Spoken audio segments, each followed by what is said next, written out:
يعني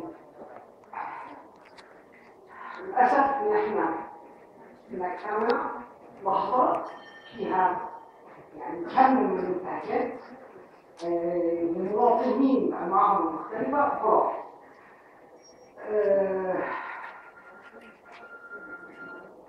طبعا إحنا يعني بنحاول إن إحنا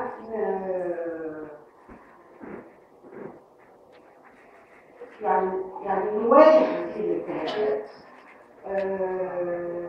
وبالتالي بنحكي عناوين. يعني هو الحقيقة المفروض حرية كل المصريين، لكن بما إنه حرية كل المصريين ده يعني زي ما تقول كده مطلب كبير قوي، فيمكن يسهل العمل عليه شوية إن احنا ناخد فئات الطلاب، أعضاء التدريس وهكذا، العمال أو فئات. ده نوع من الفئات، نوع تاني من الفئات اللي اتقبض عليهم عشوائيا، اللي مقبوض عليهم بسبب قانون التظاهر، أو اللي مقبوض عليهم بسبب قانون التجمهر، أو اللي مقبوض عليهم بسبب قانون الإرهاب وهكذا. أنا طبعا مدركة إن في ناس معتبرة إن المنهج ده يعني باطي، سقف باطي، حاجات زي كده. يعني العموم أقل بطئا من المنهج بتاعنا إن إحنا نفر ونعمل عليه كده يعني. ضغط وطية، ويمكن بقى إن إحنا حاسين إن إحنا في لحظة اللي ضدنا قوي الحقيقة للأسف. أنا بس يعني إحنا وضع الحكومة دلوقتي، إحنا عندنا حملة من أجل، عندنا كذا حملة من أجل الحرية لكل المعتقلين، عندنا حملة من أجل الحرية للطلاب، عندنا حملة من أجل إسقاط قانون التظاهر. كل هذه الحملات ده فيما يخص ده فيما يخص بس الناس المحبوسة في السجون، ده غير طبعا حملات كتيرة ثانية فيما يخص أشياء أخرى. يعني كل هذه الحملات محتاجة مجهود، محتاجة أكبر كم من الناس يدعمها، محتاجة صوتها يوصل لهم. يعني من الجدير بالذكر والملاحظة، ويهمني إن أنا ألاحظ وأقول لكم دلوقتي إنه الشباب، أو الشباب الجميع اللي أنا بتعامل معاه، قضية التعاطف مع المعتقلين المختلفة هي مكسوبة. ماشي؟ أنا مهتمية أقول ده ليه؟ لأنه اللي يشوف الإعلام واللي يشوف الطريقة اللي بيتكلموا بيها الإعلام، واللي يشوف جزء للأسف من زملاء أعضاء التدريس، أو يشوف جزء مش قليل من المثقفين اللي كبار شوية في السن وكبار شوية في المقام أو كده، يحس كأنه يعني الدنيا في حتة تانية خالص، يحس كأنه البلد كلها ضد الناس المحبوسة، ضد الناس اللي بتكون في الشوارع، ضد الناس اللي بيحكم عليها بالإعلام، وشايفة كل ده يستاهل، والكلام بتاع ناس البلد كده ولازم الناس والمصريين كده يصوروا. تخش من باب الجامعة تكتشف إنه الكلام ده يا إما كذب يا إما على الأقل غير حقيقي بالمرة 12. ودي كانت يعني من أجمل الحاجات اللي أنا أدركتها أول ما ببحث الدراسة في الترم الأولاني السنة، يعني الترم الأولاني السنة دي يعني عام دراسة. وربما يكون ده تفسير للطلاب المستهدفين والجامعات المستهدفة، لأنه في هذا القطاع بيظهر أكذوبة الإجماع المصري على القراءات الطبيعية اللي بتحصل. يظهر إنه هذا الكلام أكذوبة هي غير تماما. أنا يعني بقول الكلام ده عشان أحيي الشباب والطلاب وأدعوهم إنهم يتمسكوا بتضامنهم مع بعض، باهتمامهم ببعض، بإنه أيا كانت الخلافات السياسية اللي محددتهم، لكن التضامن الإنساني والحقوقي ما يخليش. طبعا ده كل ده خروج عن الموضوع اللي انا بتكلم فيه اللي هو خطا، بس طبعا يعني خلاص استغل الفرصه كده. برضه هستغل الفرصه ان انا ماسكه الميكروفون، وان انا غالبا اكبر موجودين سنا من الاستاذ محمد، وهتكلم عن يعني عن حاجه تخص الطلاب. هتكلم عن الطلاب اللي اتقبض عليهم من داخل او من محيط جامعه القاهره الاستشهاديه. لانه دي بالذات المجموعه دي انا ما بزهقش من الكلام عليها، لان انا شاهده على ان الناس دي على الاقل اللي اعرفهم فيهم اتقبضوا عليهم عشوائيا ولم يكن لهم اي صله بالاحداث. احنا عندنا في هذه الأرض 2 طلاب من كليه العلوم، ولي عبد العزيز ومراد حاجه. الطلاب دول كانوا في الامتحان اثناء الاحداث. الامتحان كان في كليه العلوم من 3 ل 5، هم كانوا جوه الامتحان، والكنترولات ما طلعتش الطلبه بدري، ما قدرتش تطلع ولا طالب بدري لان الاحداث كانت بتجرى بره، وبالتالي ما فيش طالب خرج من اللجنه عندنا قبل الساعه 5. الطلبه دي ماضيه انها حضرت ماضيه كشف الحضور بتاع الامتحان، فهي في الامتحان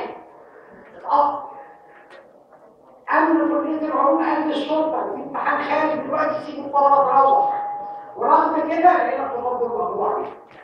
رحنا للنائب العام، بعتنا الاول الاوراق اللي تثبت الطلاب دول كانوا في امتحان للنيابه، النيابه كانت بتطلب حبس. رحنا للنائب العام، النائب العام حول الموضوع راح للنيابه اللي جدد له حبس. رحنا للنيابه اللي جدد له حبس تاني. لا يزال هؤلاء الطالبين دول مقطوع على ايديهم لحد النهارده. طبعا لما يبقى الطالبين اللي اعرفهم في الحبسه طلبوهم، يبقى انا اتوقع ان 40 كلهم، او يعني مؤكد ان هيبقى 30 من 40 بقى.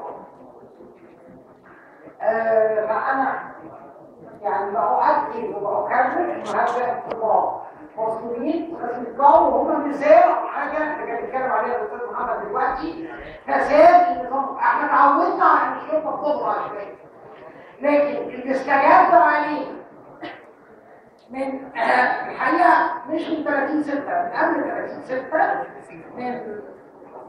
من اول 2013 ان النيابه بقت تتجدد حبس لاي حد في اي ظروف. اللي استجاب علينا من 30/6 ان القضاء كانوا بيعملوا مش بس يعني احنا ماشيين كده في تدهور، شرطه فاسده من زمان وكلنا عارفين كده، نيابه فاسده وبتزداد فسادا، ثم اخيرا القضاء كمان بقى. فللاسف جهاز العداله عندنا بقى مش منه امل، وبالتالي الامل هو في ضغط الراي العام، الامل هو في ضغط منظمات المجتمع المدني، الامل هو في ضغط الطلاب وضغط الطلاب. انا يعني هتكلم بقى 5 دقايق عن قضيه التدريس. انا قدامي احصائيه النهارده مصدرها زملاء يعرفوا نفسهم عاملين مرصد للحريات الاكاديميه، يقولوا انه النهارده اخر تحديث في شهر ابريل، وفي 160 عضو هيئه التدريس مقطع، وفي 20 اعتقد خلال سبيل، وفي 25 عضو هيئه التدريس. وعارف يعني واضح تماما اللي يشوف هذا التقرير ان في بقى ثقه في الاحواض، لانه جاي كل واحد من اعضاء التدريس دول بالاسم، يعني راصص ال 160 زميل المعتقلين بالاسم. انا طبعا مش هينفع اتكلم عليهم كلهم، وينقص هذا التقرير برضه شويه تفاصيل على القضايا، لكن انا هتكلم عن حاجتين اعرفهم.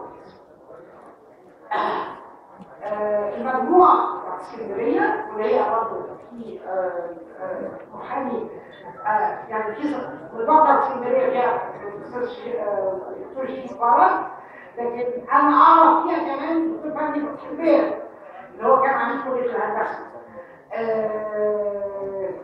انا الحقيقه بتكلم عليه، يعني هسيب شريف فرج رامي يتكلم عليه، لكن انا هتكلم من اسكندريه ومن القاهره عن دكتور فهمي فتحي الباب ودكتور عصام حشيش، لانهم زملاء اعزاء اعرفهم بشكل شخصي. و بالنسبه للدكتور فهمي فتحي الباب يمكن عشان اسكندريه عرفت عشان الجميع بيشهد انه ايا كان انتمائه، هو كان عميد منتخب لكليه الهندسه ولم يكن يتصرف كعميد ينتمي الى اي جامعه، واحنا نعرف هذا عنه برضه من سلوكه نادي عوايد.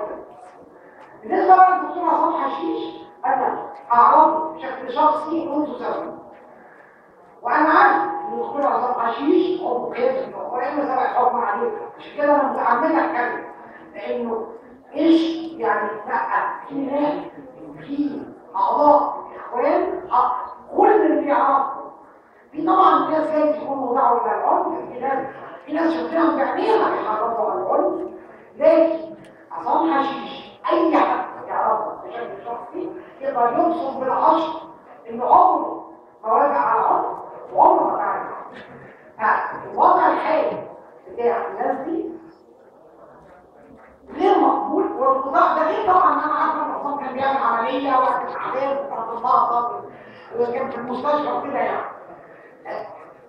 الخلاصه ان انا لازم اخلص في 160 عضو هيئه التدريس، في اعداد الاف اعداد كثيره من الطلاب، في غالبيه عظمى منهم محبوسه احتياطي ولا تحال حتى المحاكمه على اقل نقطه هو انه كل الناس لم يحاكي المحاكمه لحد النهارده يطلع. عايزين يطلعوا على سن البحر، عايزين يطلعوا على سن القضيه يطلع. واذا كان هناك اي رأي في التهدئه في الجامعات انه بقيه العام الدراسي يخلص على خير، لانه الترم الجاي يشتغل على خير، لابد ان ينفذ هذا المشروع. الاعداد المحبوسه دي لا كل بقول اقل مطلب، لان الحقيقه المفروض كل اللي يعني لو بتكلم عن مطلب انا ارضاه ضميري يرضاه، المفروض كل اللي ما خدش احكام يطلع، المفروض كل اللي خد احكام تراجع احكام، لان القضاء بقاله فتره بيحصل